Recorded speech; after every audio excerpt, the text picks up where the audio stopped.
All right, welcome to Kabbalah and Coffee. uh, what day is it? Well, I can tell you it's 294 days until Grand Theft Auto 4 comes out. Grand Theft Auto 6 comes out. 33 days. That's a big day. Gematrially, numerologically. Yo, dog. Let's just get into this shit. It's the worst. Oh, dude, there's this thing I wanted to say at the beginning. What is it? No one really knows for sure. Elu ve Elu Divrei Elohim Chaim. But this is the Mazor we live by. It's the Mazor I live by. You do whatever the fuck you want to do. Alright. That's tight. Now what? Yiddish.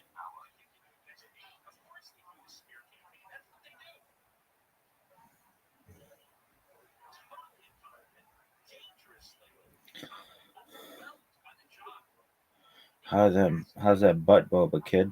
Hey, lady. How about you mind your own fucking business? Oh, I think it's gone. All right, here we go. Alamachai, that's something that's so pleasurable that it can give like life to the dead. Halavai means if only. So Alamachai is what a Rebbitzin says after we shtup. Halavai, that's what she says when she wants to shtup. If only, I wish. Yiddish cup, that's your Jewish head yenta. It's kind of a fetish of mine. It's a talkative bitch. Talkless, that's brass tacks, motherfucker. Nosh means to eat, snack more accurately. Basher, it's a soulmate. Mishmash. I was taking a bath. Everybody knows that. All these bitches think that they're my Bershurta. Really?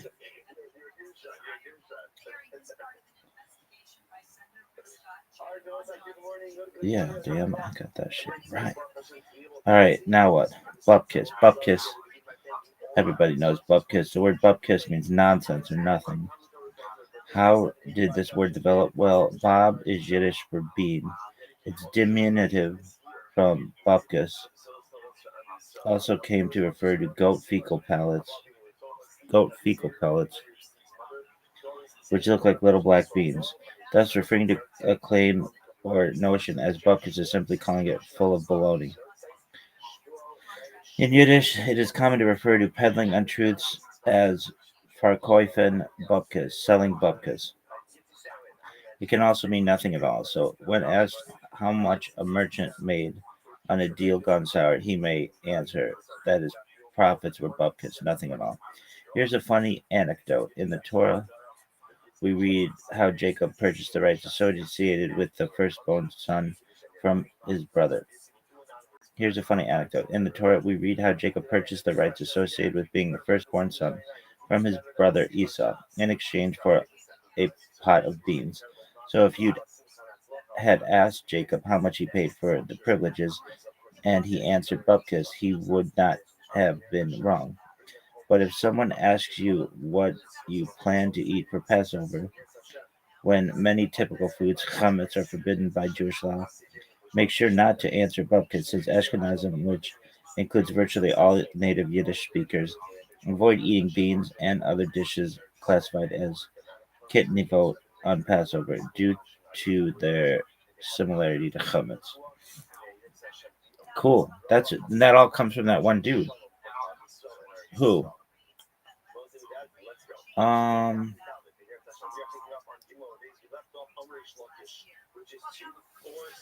Yo, dog. Who does that? The kitnio restriction come from? It's like a medieval kabbalist.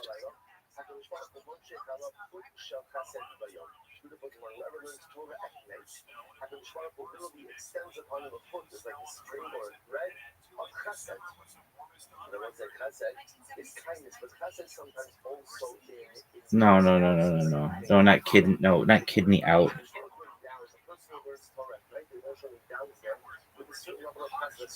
Come on, bitch. Got kidney. Yeah, what is kidney? Like rice, corn, lentils, beans, peas, soy, eaten year round and restricted for Passover by some Jews.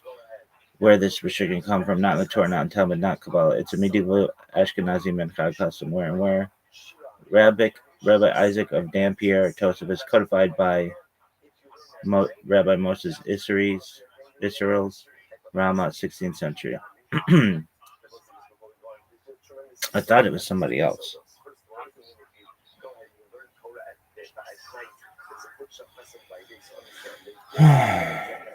All right, well, that was a really great story. Worst story ever. Who did you think it was? Um,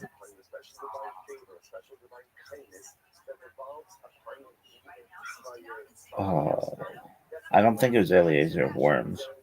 That guy sucks. Does he? No, I'm just kidding when I say this shit. Why? Because it's hilarious. He's not the Recanti dog. No, we know that. He's a fucking other guy.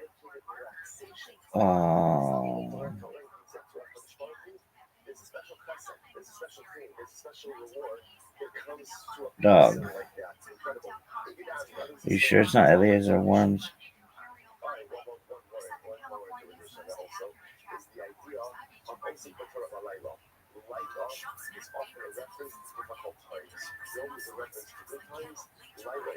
Yeah, it was like around that guy though.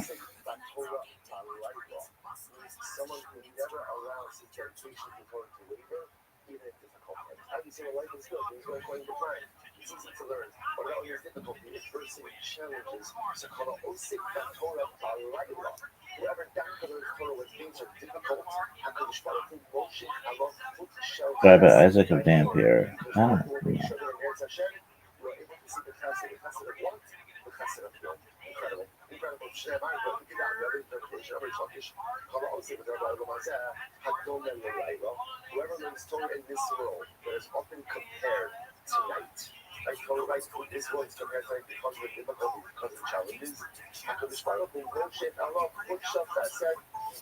Yo, dog, give me exactly who it was, though. It was a Kabbalist.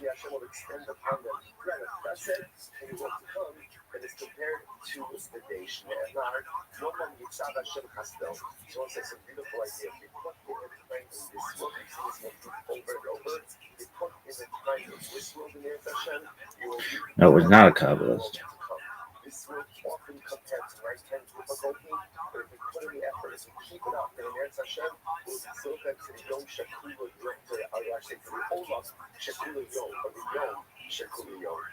We read about it by some Kabbalists. This is according to Wikipedia.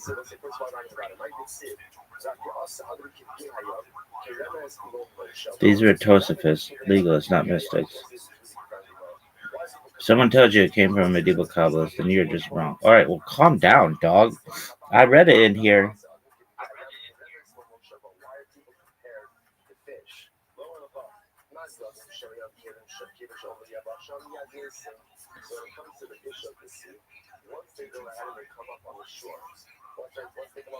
Really? Yeah, dog.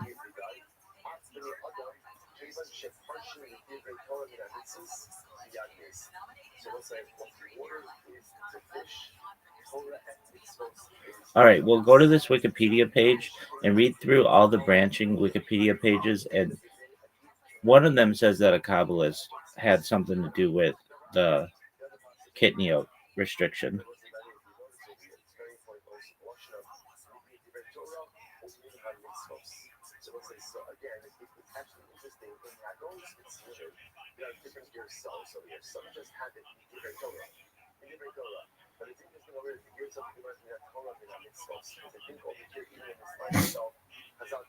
I checked the Wikipedia kitnio carefully. Does Wikipedia connect kitnio and Kabbalist? No.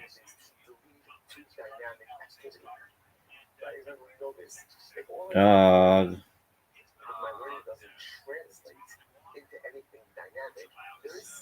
Dog. I mean, I know we read it in here. I wouldn't make that shit up.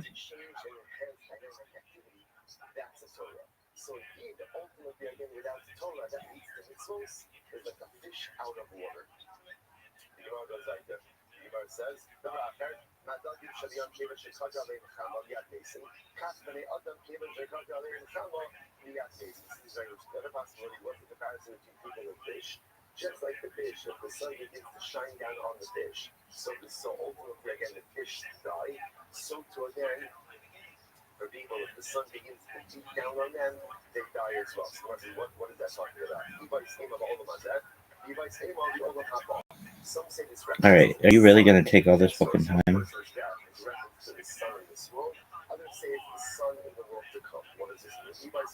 Dude, we're just reviewing this shit. It's important.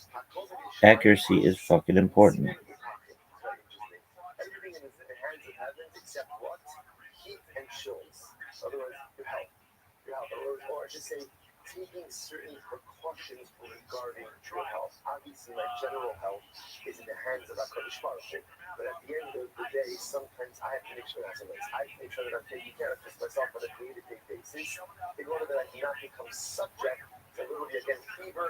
Are you sure it's not physical worms?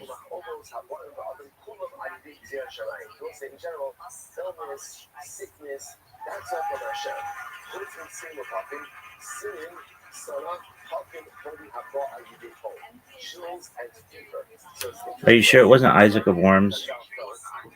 Please check their Wikipedia page.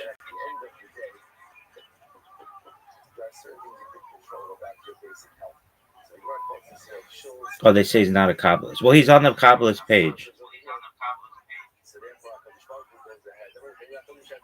The major mystic from he was Eliezer, not Isaac.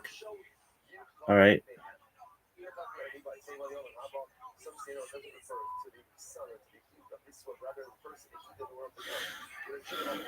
Well, they say he's not a Kabbalist, but it's under the name Kabbalist, so I don't know. It was around that time when we were reading about this motherfucker. Perizzi? Or Shizzy?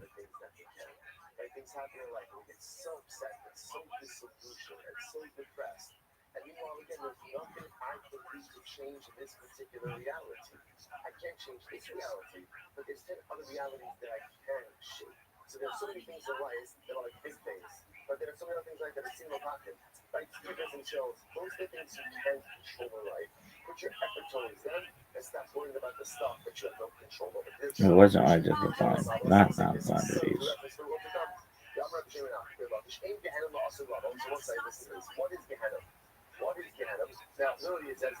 Not that guy. Not Moses Alien. Not Abraham American. Dude, we read it.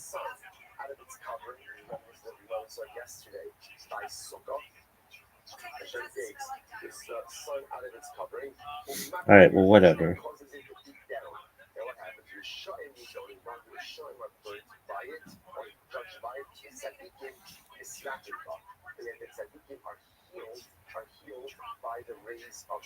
Alright, who did we do recently?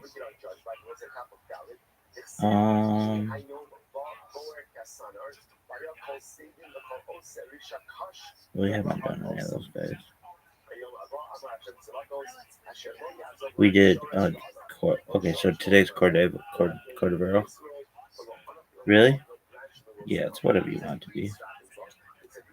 Moshe Cordovero, 1522-1570, was a central figure in the historical development of Kabbalah, leader of the mystical school in the Ottoman Empire in 16th century state, located in the modern state of Israel. He is known by the acronym RAMA. After the medieval flourishing of Kabbalah, centered on the Zohar, attempts were made to give a complete intellectual system to its theology, such as by Meir ben Ezekiel and Agape. Influenced by the earlier success of Jewish philosophy in articulating a rational study of Jewish thought, Cordovero produced the first full integration of the previous Divrei schools in Kabbalistic interpretation. While he was a mystic inspired by the opaque imagery of the Zohar, Cordoverian Kabbalah utilized the conceptual framework of emanating cause and effect from the infinite to the finite in systemizing Kabbalah. The method of philosophical style discourse he held most effective in describing a process that reflects sequential logic and coherence. His encyclopedic works became a central stage in the development of Kabbalah.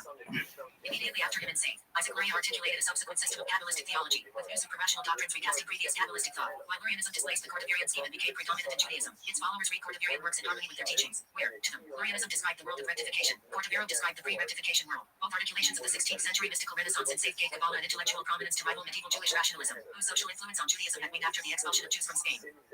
Biography. Early life. The name Cordovero indicates that his family originated in Córdoba, Spain, and perhaps fled from there during the expulsion of 1492 ensuing from the Spanish Inquisition. His Hebrew signature, however, Cordovero, strongly suggests a long-lasting residence in Portugal. Moses was either born in or moved to safety in the land of Israel, the city that was soon to become famed as a center of Kabbalah and mystical creativity. Although not involved in mystical studies until his 20th year, he soon gained a reputation as an extraordinary genius and a prolific writer. Besides his knowledge in Kabbalah, he was a Talmudic scholar and a man of commanding mastery in Jewish philosophy who was respected in these fields. Contrary to popular belief, however, he was not one of the rabbis who received the special Seneca ordination from Jacob the Rab in 1538, alongside Joseph Caro, Cordovero's teacher of Halakha, Moses ben Joseph D. Trani, Yusuf Sachs, and Moshe Alshich. As a whole, Cordovero's contributions to posterity were in speculative and performative Kabbalah. However, during his lifetime, he was the renowned head of the yeshiva for Portuguese immigrants in Save. Scholarship. According to his testimony in the introduction to Partis Ruminum, Orchard of Pomegranates, in 1542, at the age of 20, Moses heard a heavenly voice urging him to study Kabbalah with his brother-in-law, Shlomo Alkabetz, composer of the mystical song Lechadodi. He was thus initiated into the mysteries of the Zohar. The young Moses not only mastered the text but also decided to organize the Kabbalistic themes leading to his day and present them in an organized fashion. This led to the composition of his first book, Partis Ruminum, which was completed in 1548 and secured his reputation as a brilliant Kabbalist and a lucid thinker. The Partis, as it is known, was a systematization of Kabbalistic thought up to that time and featured the author's attempt at reconciling early schools with the conceptual teachings of the Zohar to demonstrate an essential unity and self-consistent philosophical basis of Kabbalah. His second work, a magnum opus entitled Precious Light, or YQR, was a 16-volume commentary on the Zaharic literature in its entirety and a work to which the Ramak had devoted most of his life. Some other books for which he is known are the Tomer Devorah, Palm Tree of Deborah, in which he utilizes the Kabbalistic concepts of the Sefer to illuminate a system of morals and ethics, or Nirat, a justification of and insistence upon the importance of Kabbalah study and an introduction to the methods explicated in Partis Ruminum. ViralRabbi, a highly abstract treatise on Kabbalistic concerns revolving around the Godhead and its relationship to the Sefer, and the Sefer Cherishim, a short and intimate composition which features the highly devotional slant of Cordovero, as well as his asceticism and religious piety. Certain parts of Cordovero's works are still manuscripts, whereas his existing writings suggest that he had many other compositions that he either intended to write or had written, but which were lost. Disciples. Around 1550, he founded a Kabbalah academy in Safed in the Damascus Eyalet of Ottoman Palestine, which he led for approximately 20 years until his death. He is buried in the old cemetery of Safed. His disciples included Eliyahu Divivas, author of the Rishit Chachma, Beginning of Wisdom, and Hayam Bible, who later became the official recorder and disseminator of the teachings of Isaac Luria. Cordovero was survived by a wife, the sister of Solomon Alkabetz, whose name remains unknown, and by his son Gedalia, 1562-1625. Gedalia was the impetus behind the publication of some of Cordovero's books in Venice between 1584 and 1187. Gedalia was buried in Jerusalem in the Damascus Eyalet, where he had spent most of his adult life after leaving from Venice. Succession of Kabbalistic interpretation after the Ramak. According to tradition, Isaac Luria, known by the acronym Ari or Arizal, arrived in Safed on the exact day of the funeral of Moshe Cordovero in 1570. When he joined in the funeral procession, he realized that only he saw a pillar of fire following the Ramak's presence. The Zohar describes this spiritual revelation as assigned to the individual who sees it, that he is meant to inherit the succession of leadership from the departed person. However, as Luria had been instructed to find his chosen disciple and save Hayam Bible to reveal his new teachings to, he avoided accepting Kabbalistic leadership until 6 months later, when Rabbi Hayam Bible approached him. The Ari only lived for 2 years after this, until 1572, but in those few months he revolutionized the conceptual system of Kabbalah, with his new doctrines and philosophical system. The two schools of Cordoveran and Lurianic Kabbalah give two alternative accounts and synthesis of the complete theology of Kabbalah until then, based on their interpretation of the Zohar. After the public dissemination of the Zohar in medieval times, various attempts were made to give a complete intellectual system of theology to its different schools and interpretations, influenced by the earlier rational success of Jewish philosophy, especially the work of Maimonides, in producing a systematic intellectual articulation of Judaism. The Ramak achieved the first accepted systemization of Kabbalah, based on its rational categorization and study. Subsequent followers of the Ari saw their teachings as harmonious with, and a deeper interpretation of the Zohar in the Ramak system, but the new system of Isaac Luria revealed completely new doctrines, as well as new descriptions of the earlier ideas of Kabbalah. In time, Lurianic Kabbalah emerged as the dominant system. However, the works of the Ramak are still highly esteemed and widely studied, as well. Among the Ramak's most visible books. Notes. All right, that shit's tight.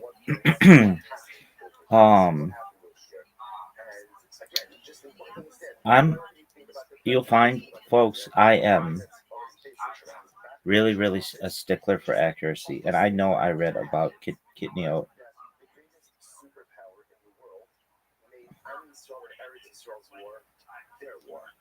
And we even talked about it.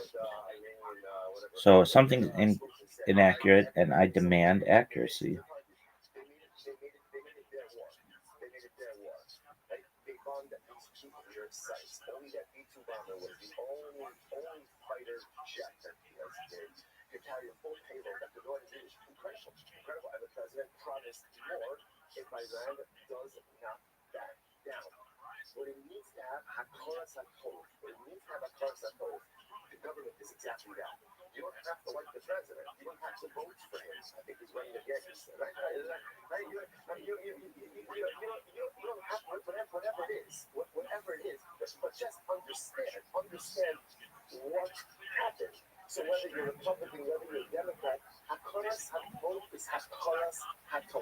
Do you like this asshole?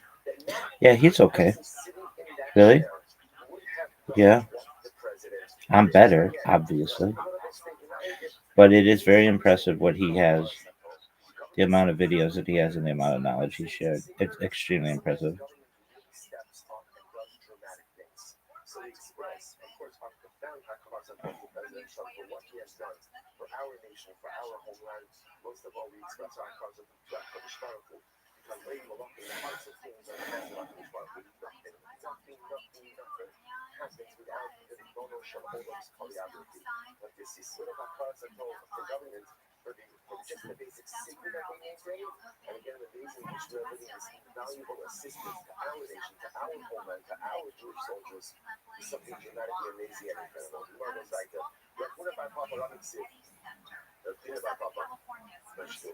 Oh, Anytime I say something that really won't be little guy, I get shtickle, he becomes a shtickle. It ups the viewership. It's good. It's good. That's what I'm trying. So you goes like that. Maybe disable comments for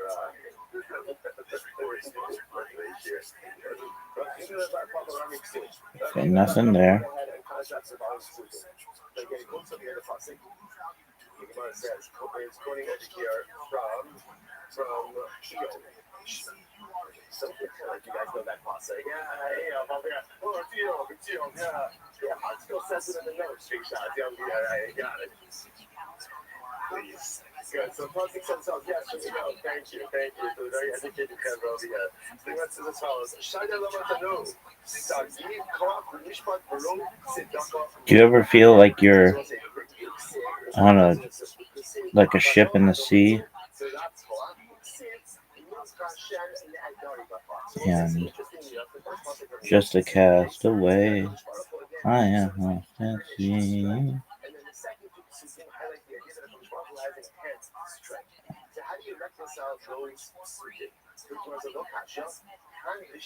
Do you have fears? I'm Omni Duck. I'm in the middle of something, big dog. I can't talk right now. Apologies.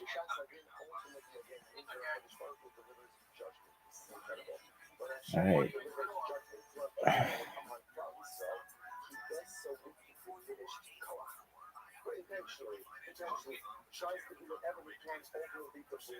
Mahaya Ben Asher.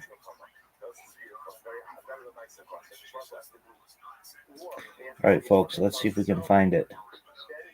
Kitneo. None of them. All right. That's cool.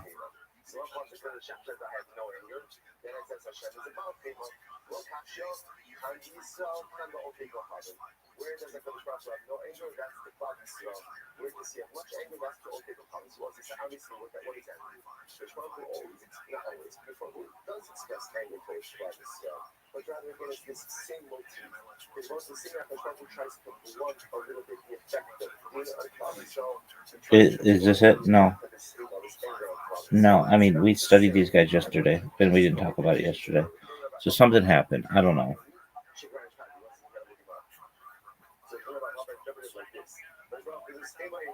I can't really get it literally means I have no anger.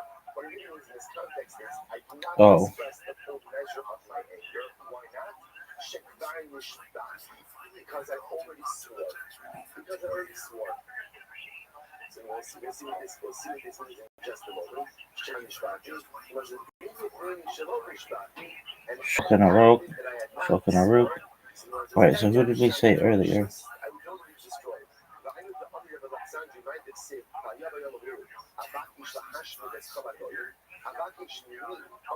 The Rima?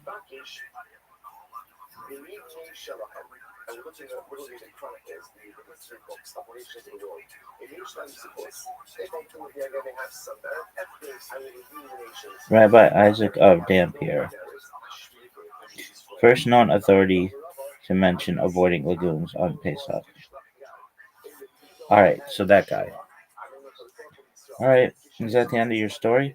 No, we've got to watch something from the Chabad YouTube. Dude, the other Hasidic dynasties are going to be like, why don't you ever watch any of our shit? And I'm going to say, you don't make it as easily available. And they're going to say, yeah, you're right. And I'm going to say, it's the Rebbe. This is the Rebbe's vision. He wanted people to do this. Really? For sure, dog. Do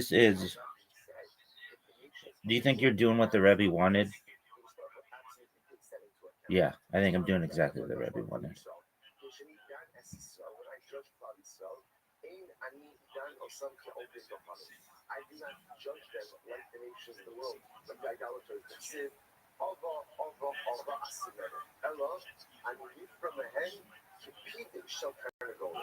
How about do-it-yourself toilet?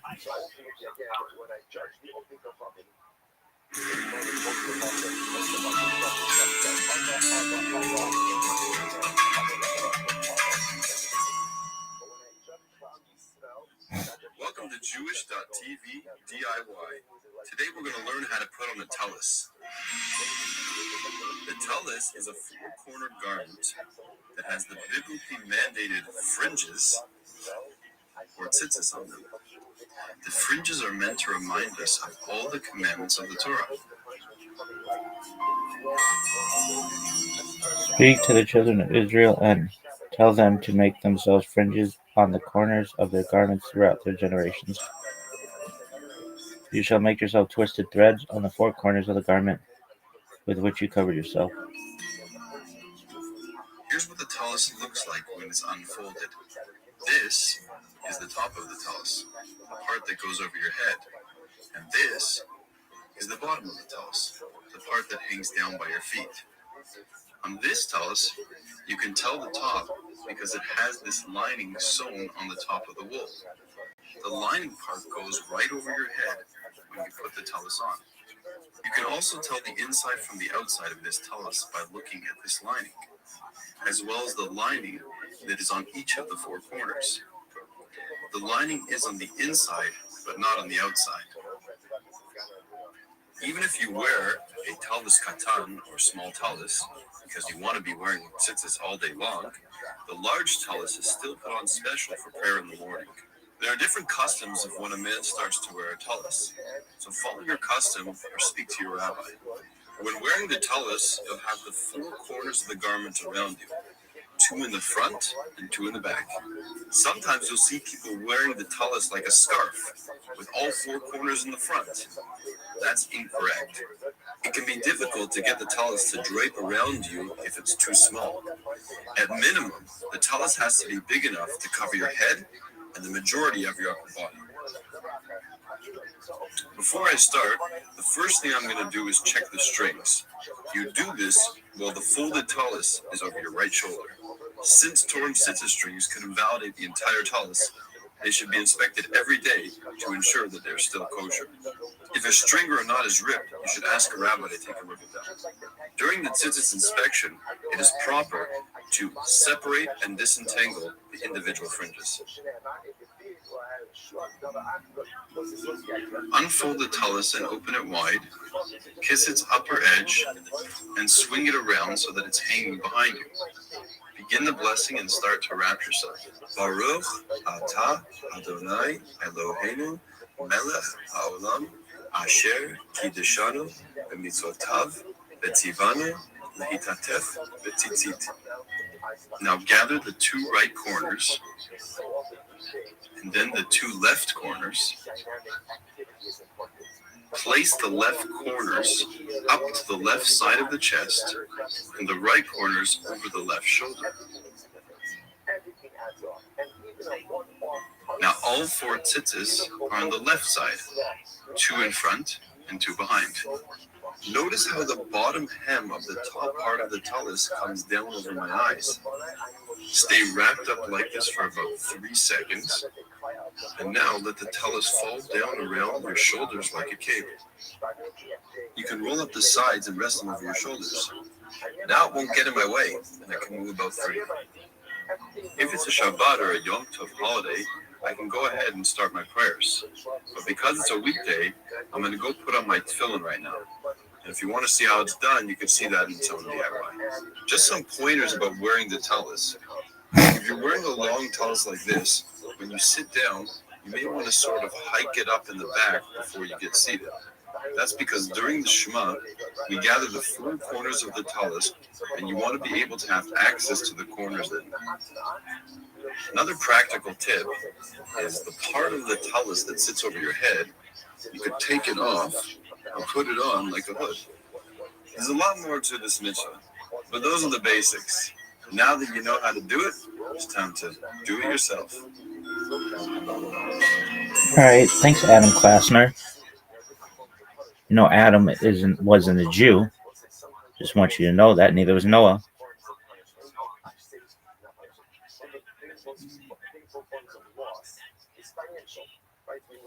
Yo, dog, please give me all of the different traditions when it comes to the talus and who wears what when and what different communities and all that stuff, please.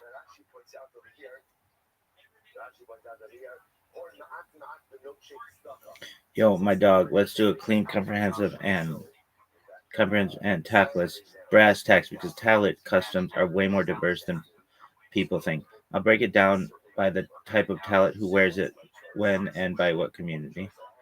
What a talent!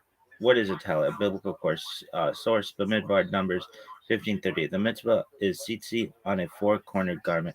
The talent is just the standardized Jewish garment that fulfills its key point. The mitzvah is tzitzit, not the talent itself.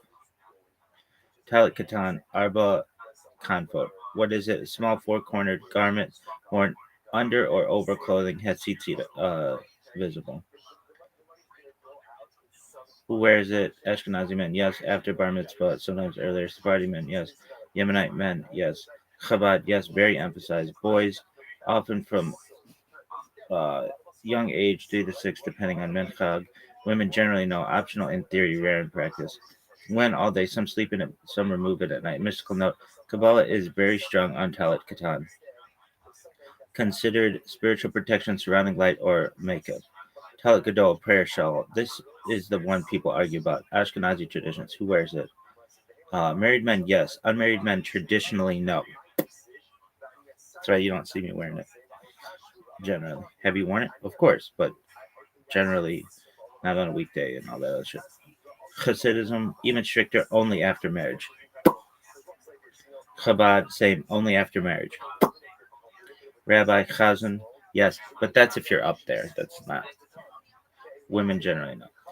When Shacharit morning prayers only, not at Mincha or Marv. Boys, some communities start after Bar Mitzvah. Many Ashkenazim wait until wedding day. Reasoning: Talit Gadol is a status garment associated with marriage, maturity, communal responsibility.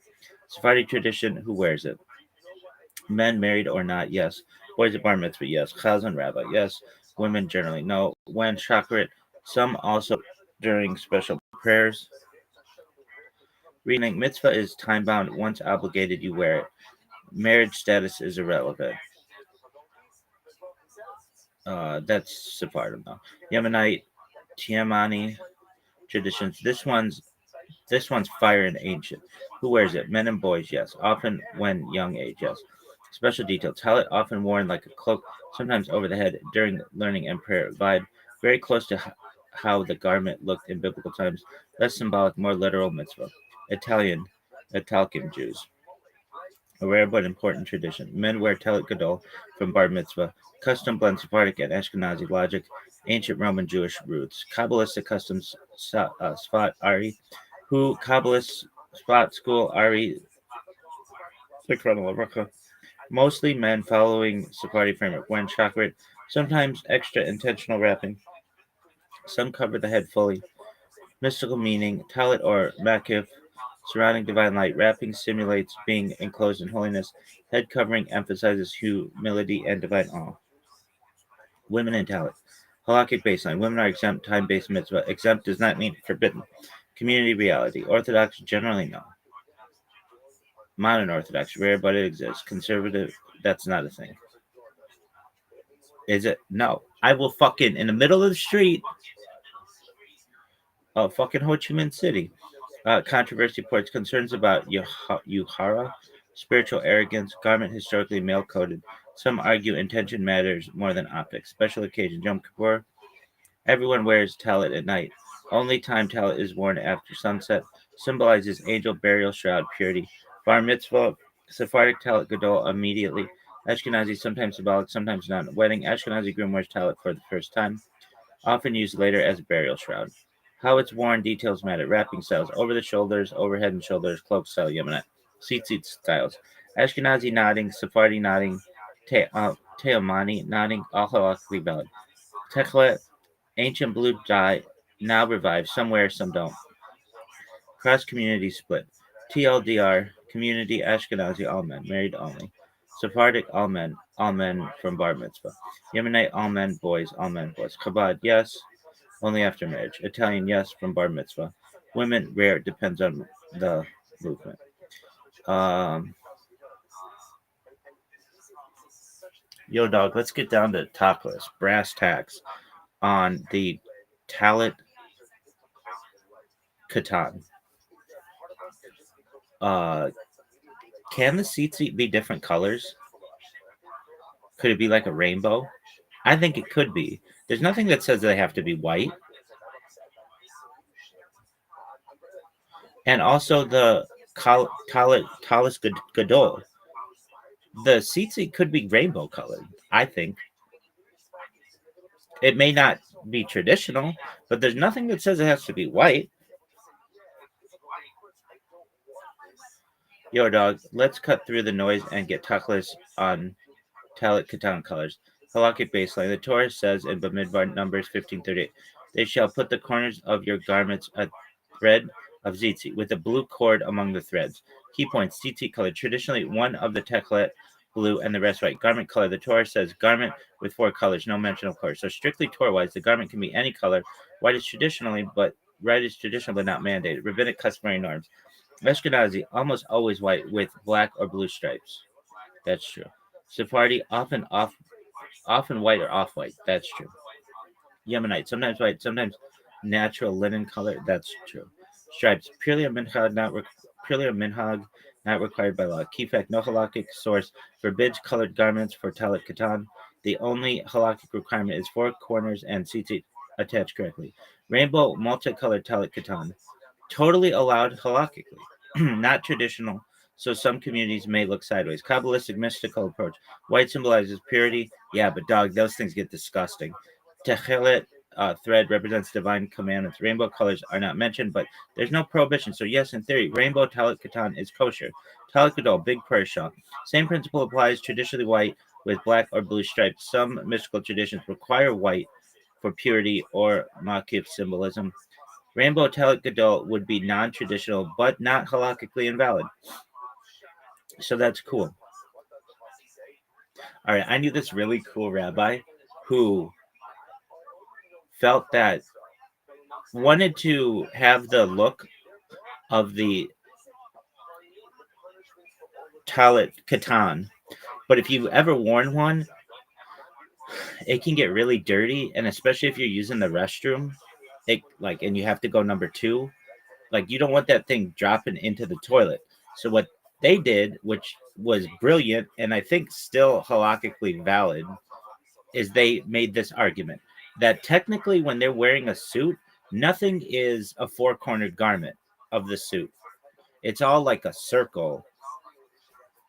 But they still wanted to hold the minhag to some extent. So they had a tradition where they would cut the tzitzit off a talit katan undershirt and put it on their belt on each of the 4 colored corners.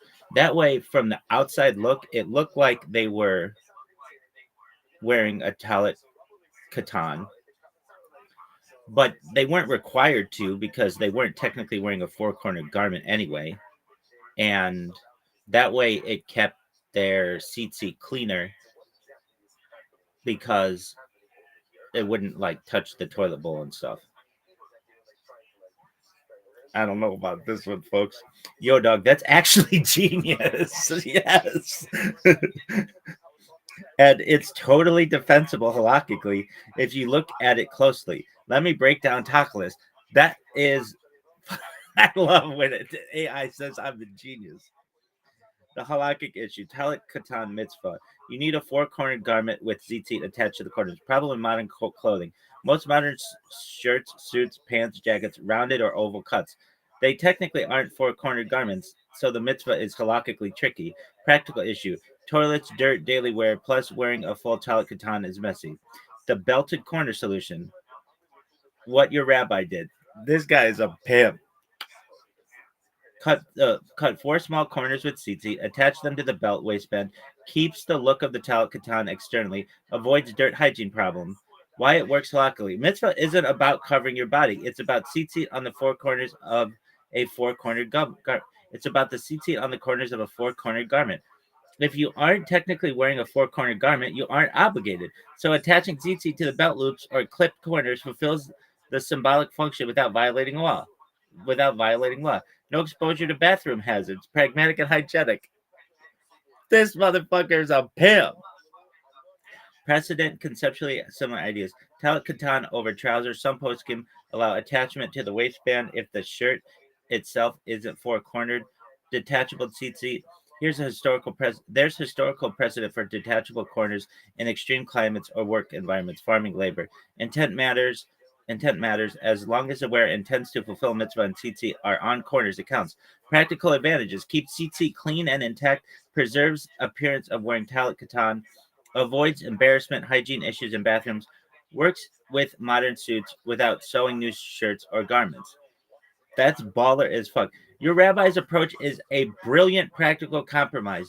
It keeps tzitzit visible, works with modern clothing, avoids bathroom contamination, and it's halakhically defensible because the shirt isn't technically a four-cornered Garment.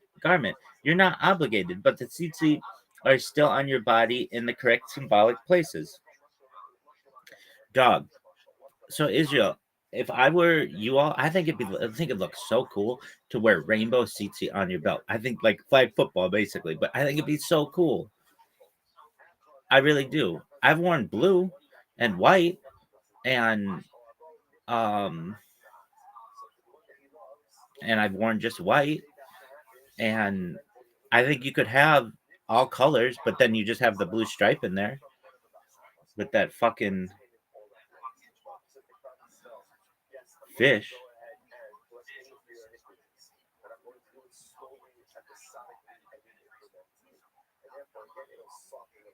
Are you happy about that? Yeah, dude. They said I was genius.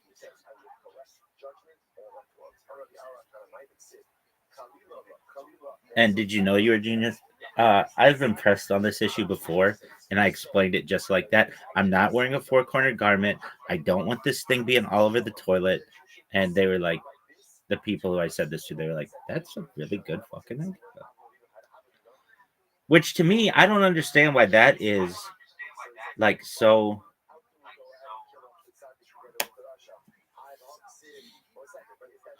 Yo, dog, what's the blue? The blue comes from a fish. What's the fish?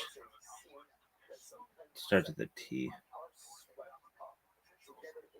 Is Teklet, a biblical commandment. Historically, the dye came from a river, maybe it doesn't start with a T. But Teklet is the deep blue purple, sometimes described as sky blue or indigo. The source, a sea creature. Classic sources: Talmud, Menachot, 43b, 44a, says the dye comes from a creature called a chilazone. Characteristics of a chilazone: lives in the sea. When taken out, its body resembles the sea in color. Produces a dye that stains fabric permanently blue. Modern scholarship genetic studies identify it as Murex trunculus. Oh, okay, trunculus. A small sea snail mollusk from the Mediterranean. Other candidates exist, but Murex is widely accepted. Is it a fish? Is a snail a fish? No, it's a mollusk. But nevertheless, whatever. I knew it was in the water. How it works: extract the gland from the snail, expose it to sunlight, chemical reaction, fabric turns blue. Teklet. Fun fact: dyeing with the snail is labor intensive. One reason Teklet was lost for over 1,000 years. History: Teklet was lost after the Roman destruction of Jewish communities in the 2nd century Common Era. Only in the late 19th, 20th century did Rabbi Herzog and later Rabbi Rothschild revive it using the Murex trunculus. Today, many tzitzit makers offer techelet blue threads based on this research. If you want, I can show you. No, that's cool.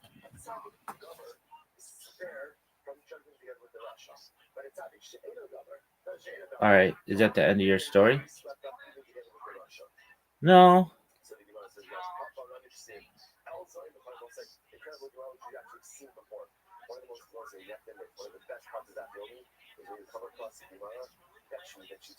Well, what do you think? So I was working as an accountant, technically a controller, which is like the boss of the accountants, I guess.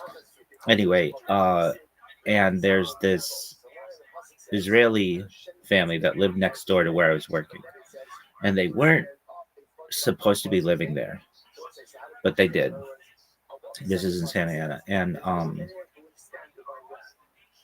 this rabbi came one day. There's like a knock at the door, and I hate knocking. And I go, and the Israeli lady from next door is there, I think, with her son, and they're there with the rabbi. Rabbi, I know he's from Chabad of West Orange County. What's his name though? Starts with a B. Really? Yeah. What's his name? Dog. He has the same last name as the fucking son of Sam. Berkowitz. Rabbi Berkowitz. And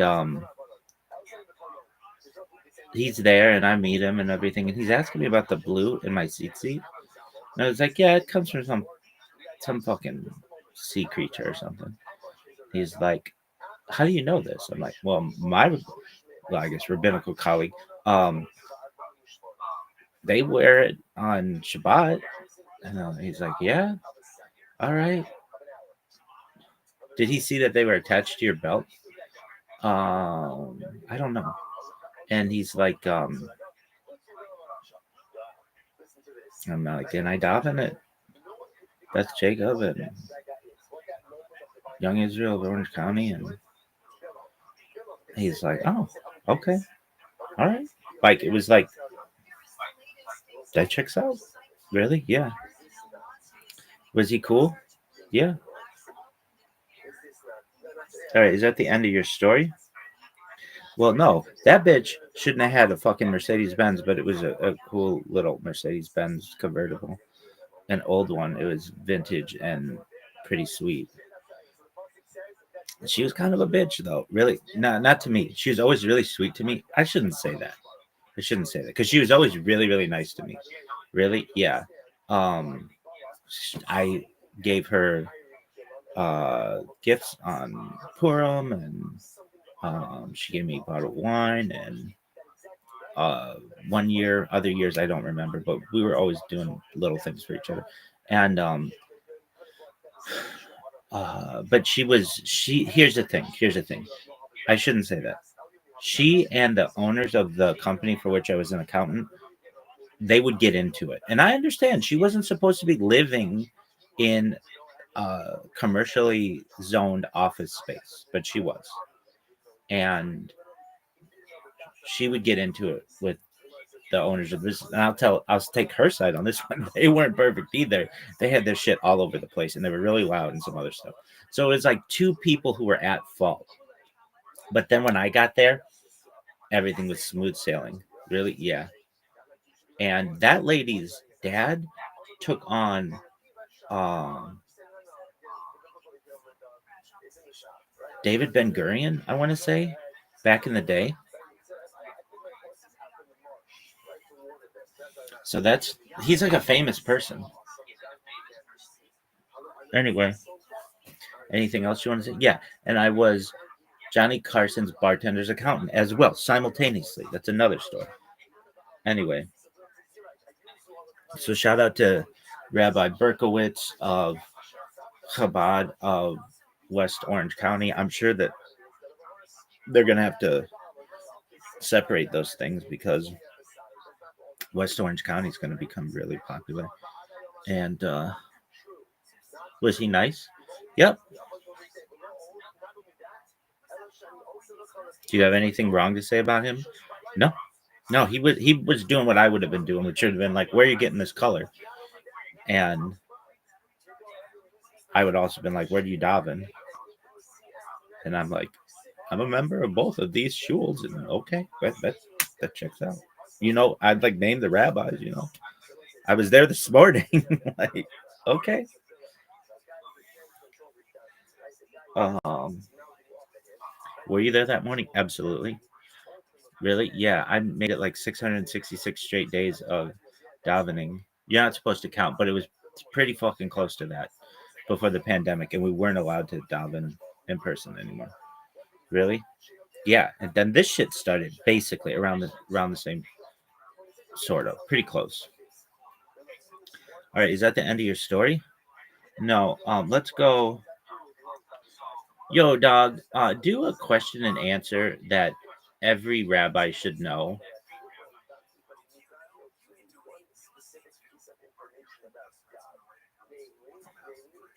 I don't know if like, yo, dog. Here's a question and answer. If a Jewish man wears a suit that has no four corners, is he obligated to wear tzitzit katan? And how should this would this fulfill the mitzvah? I don't know if every rabbi would know this. In fact, I don't think they would. Really? I mean, I knew it, but I'm not saying like it's that obvious to people. Um, yeah, that's what I want. Top 10, yes. Top 10. Do you think a rabbi would know that? Yeah, I mean, they do. We do know that, but it's just not traditional. So they might have to check with a colleague, but it checks out.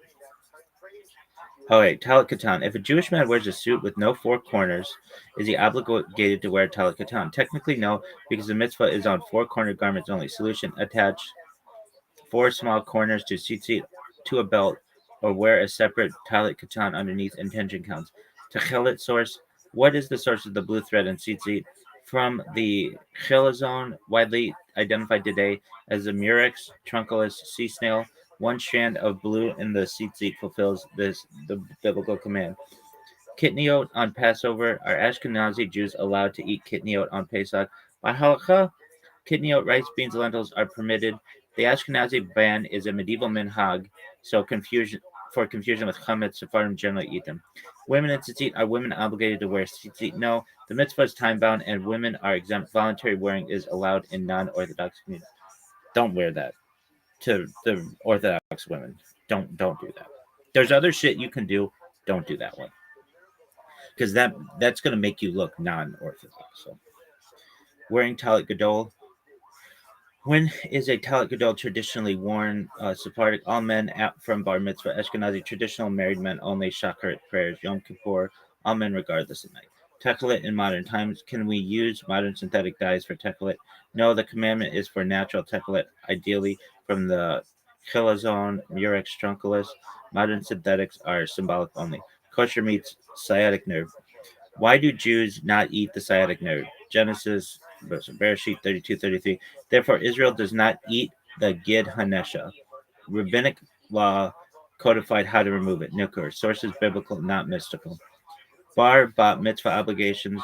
When is a boy obligated to wear talit katan? From bar mitzvah, although some communities start earlier. Sephardim usually immediately. Ashkenazi variant. Shabbat candles. First versus second lighting. When should Shabbat candles be lit if Friday is approaching sundown? 18 minutes before sunset. Everybody knows that. Really?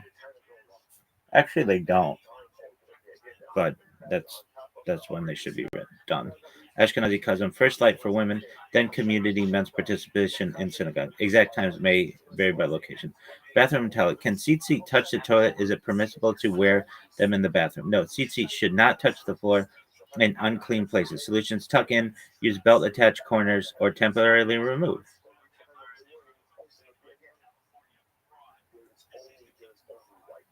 Yeah, yeah, we'll do. I like brain teasers.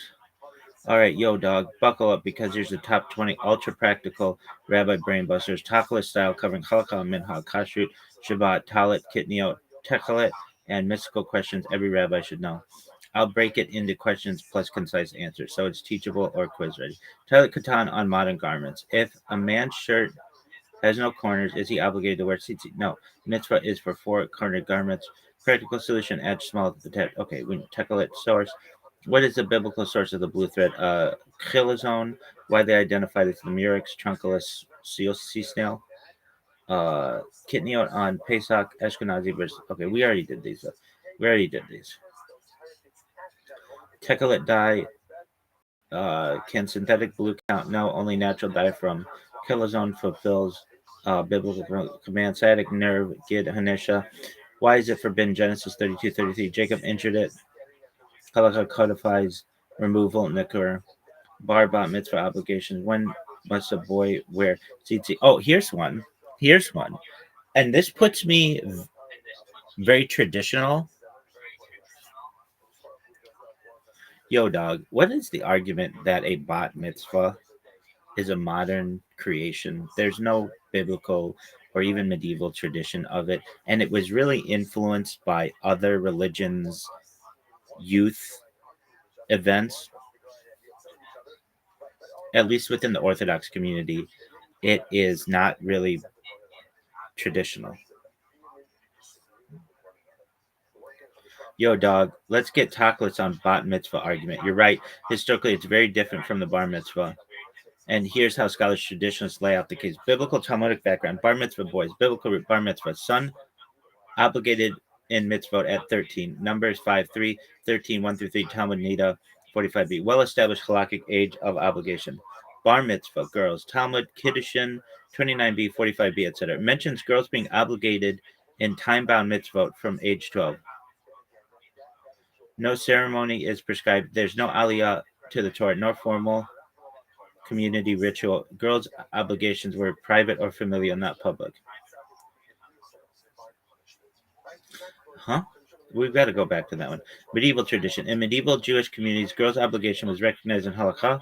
No formal ritual, Torah reading, aliyah, or public celebration. Some families gave symbolic gifts or blessings in private. Orthodox communities focused entirely on boys' public ceremonies. Conclusion. Public ceremony for girls is not traditional. Modern emergence. First modern bat mitzvah. That's not a thing, though. Influences, youth organizations, other school, other things. Orthodox community adopted it only gradually, often restricted. Celebratory, educational, not aliyah. Arguments, it's modern, non-traditional. No biblical ceremony. Torah gives age of obligation, not ritual. No Talmudic precedent. Talmud mentions girls' obligations, but not communal celebration. No medieval minhag. Historic Orthodox communities did not have public bat mitzvahs. Influenced by external culture, modern celebration, party, other stuff were mirrors the Western coming of age events. Halakhic scholars, Orthodox, often emphasize girls' mitzvah fulfillment is private.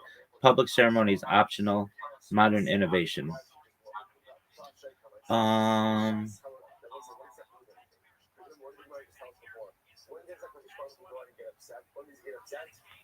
in Talmud, it says that women's time-bound obligation starts at age 12, but aren't women exempt from time-bound mitzvot?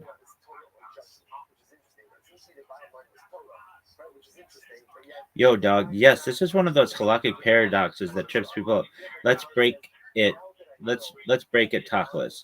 Time-bound mitzvot and women. Halakha. Women are exempt from positive time. Oh, yeah, positive. Okay, positive time-bound mitzvot. Mitzvot asa Hazman Grama. Examples: tefillin, tzitzit, korbanot, temple for sacrifice, etc. Exempt does not equal not obligated, non-obligated in all cases. Women are obligated in some mitzvot, even if time-bound, depending on the text. Talmudic sources: Kedushin 29b, Anita 45b states girls reach halakhic maturity at age 12, boys at 13.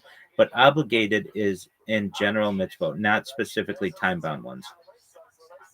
Practical translation: girls are fully responsible for mitzvot they are obligated in, like keeping kosher, Shabbat, modesty, prayer for women, family obligations. Time-bound positive mitzvot, like tefillin, tzitzit, shofar, lulav, exempt. Why bat mitzvah at 12? Age of 12 is halakhic majority, more responsibility. Marks when a girl is accountable for mitzvot she can do. Ceremony is symbolic, acknowledges she enters adult status, even if she doesn't have all the same obligations as a boy. Key. The age 12 is about general accountability, not specifically about time-bound mitzvot. That's why women are still halakhically exempt from things like tefillin or tzitzit. Brass tacks. Oh, it's TAX? Women do reach halakhic adulthood at 12. They are exempt from positive time-bound mitzvot.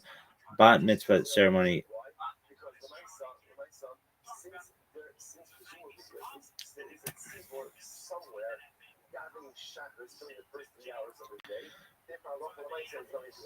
Yo, dog, is it brass tacks? What's the etymology of that phrase? And then also, wasn't Rabbi Moshe Feinstein like reluctant to allow public bat mitzvah parties, but eventually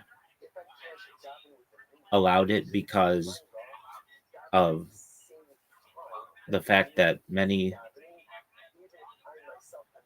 women were envious of other Western cultures, and so then eventually allowed it. It's something like that. Yo, dog, let's get the talk list on both these questions: brass tacks etymology and Rav Moshe Feinstein on public bat mitzvahs. Etymology of brass tacks.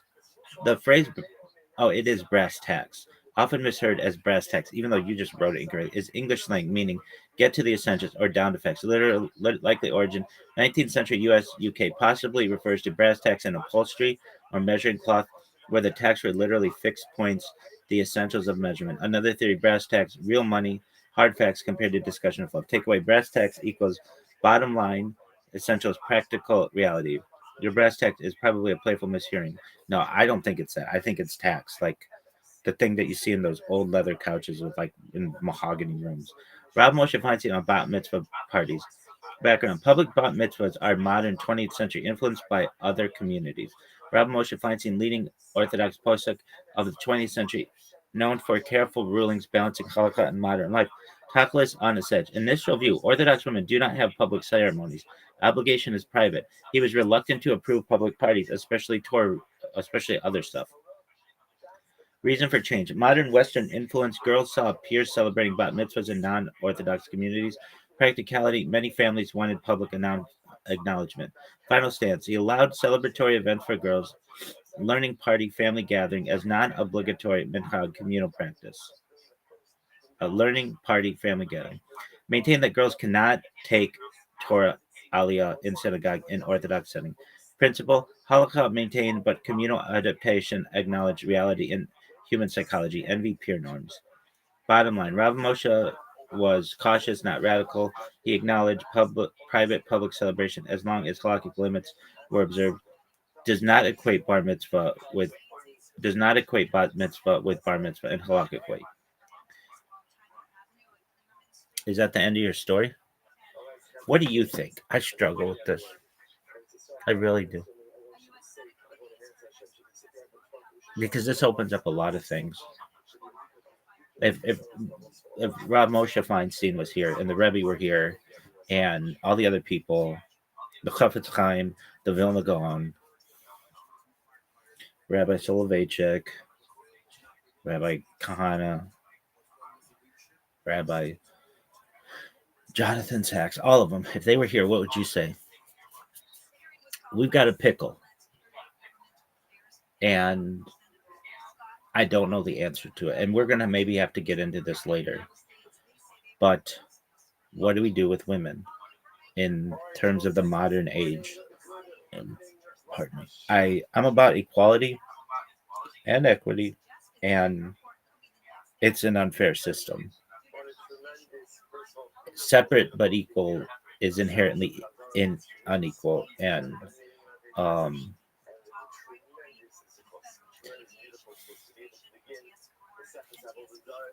but traditionally, like there are roles for men and women,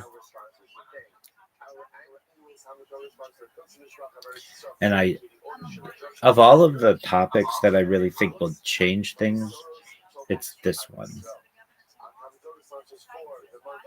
or that I don't want to change. There are traditional roles.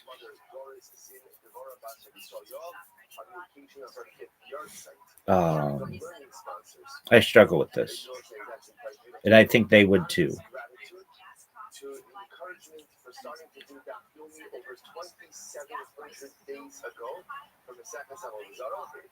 It really comes. I mean, a lot of it comes down to biologically we're separate individuals, but socially we want to be considered the same, and there is a contradiction there. Would you learn from a woman? Yeah. Have you? Absolutely. A lot. Maybe more than about 50-50, I would say, for men and women. Really?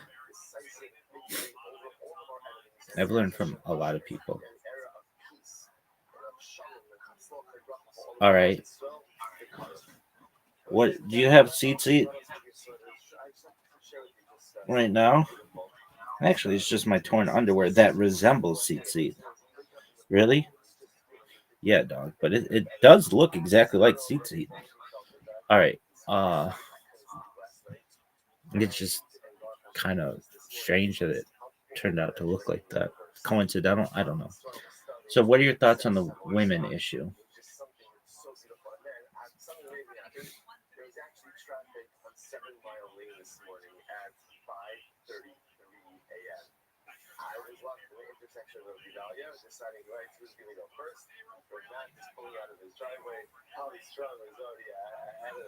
Um, I mean, there are already some things that are being changed. I don't know if I want to get into this one now because it's a long one, and I've got to take a dizzy allegedly.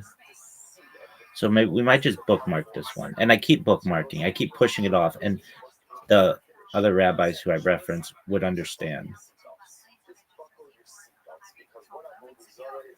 But this one's a deep dive.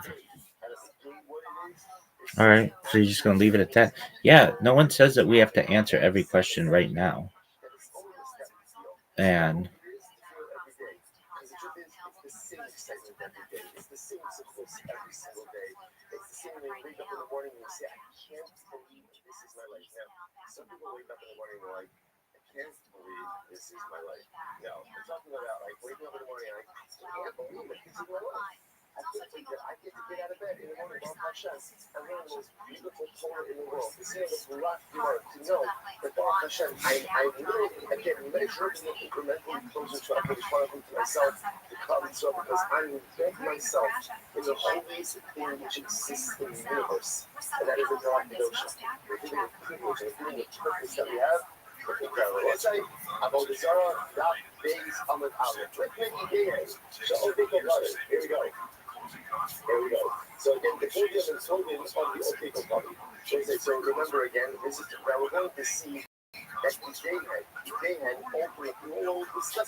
so, for what are you looking? Yo, tell me all about the techelet dye, that blue from that fucking snail. Yo, dog, you want the full top list on techelet, legendary blue thread from the snail. Let's go deep, step by step, no fluff. Biblical command Numbers 15:38-39. Speak to the children of Israel and tell them to make themselves seat on the corners of their garments and put a thread of blue techelet among the white. Purpose reminds you of God's commandments, elevates the mundane to holy. Historically, blue symbolizes divine sky heavens. The creature, the chilazone, Talmud Medical 43b to 44a defines the chilazone. Lives in the sea.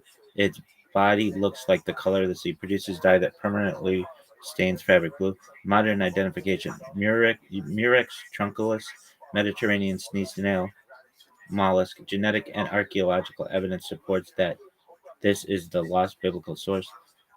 How the dye works: extract the gland secretion from the snail, exposed to sunlight, chemical reaction. Without sun, purple color. With sun, sky blue techelet. Tie one blue thread in tzitzit per color per corner of the garment. Only one blue thread is required per tzitzit. Rest of the threads usually white per Torah tradition. History: Ancient Israel temple times. Techelet produced and worn, used in tzitzit, priestly garments, ritual textiles. Loss of Techelet, 2nd and 3rd century Common Era. Babylonian exile, Roman conquest, and persecution caused knowledge of the exact creature to vanish. People used all white tzitzit. Modern revival. Late 19th to 20th century Rabbi Herzog and others identified Murex trunculus, today widely available through tzitzit suppliers. Mystical symbolic meaning: white plus techelet. White equals purity, simplicity. Techelet, divine commandment, spiritual awareness. Kabbalistic view: techelet threads, protection, channel of divine light. Worn on the four colors, wraps the wearer in holiness. Is this worn on Talis Katan?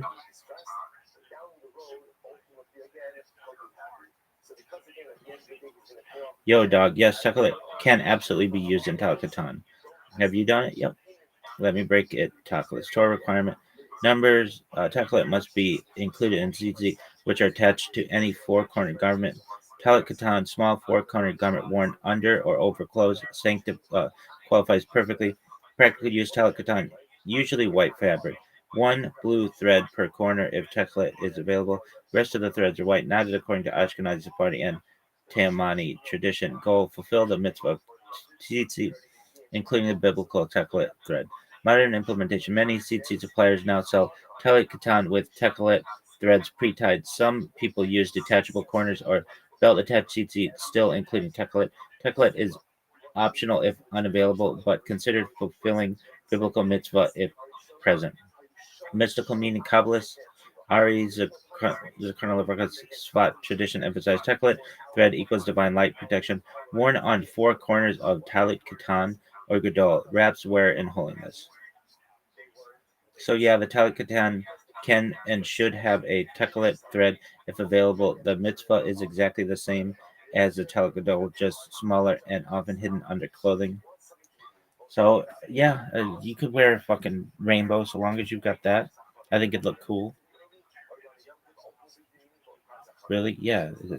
I think it looks cool. And whenever I've seen myself on camera or something and my CT aren't showing, something feels off to me.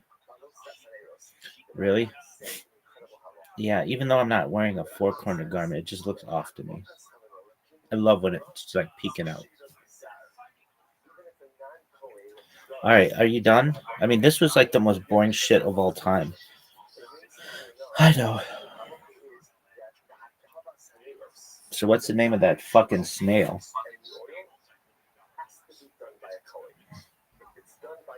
Murex.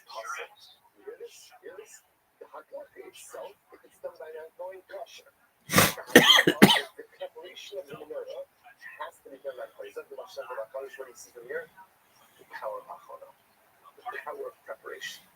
Preparation creates the results. Preparation creates kedusha. Whatever you roll into in life is never going to be all that. That's why again, it's like again over here. People think it's just an excuse to make it a time, but that's like call now. So Murex trunculus. Eric Shabbos back there to sit down like a man, she had a little tiny bit of food, and there's something to eat. You go in as a match, a gathering, a shear, what's the other? It's shear. The difference between coming 5 minutes later, 5 minutes early, it's all the difference in the world. Again, I'm settled, I'm there, I'm here. I can obviously all different stuff and different things that I like. But for myself, the concept of all right, is that the end of your fucking story? Yeah, you're fine. Go fuck yourself. Well, the end for now. Dog, what about starting Daf Yomi? Just 10 minutes. Maybe we'll think about that. We got to think about that. And ladies, roll in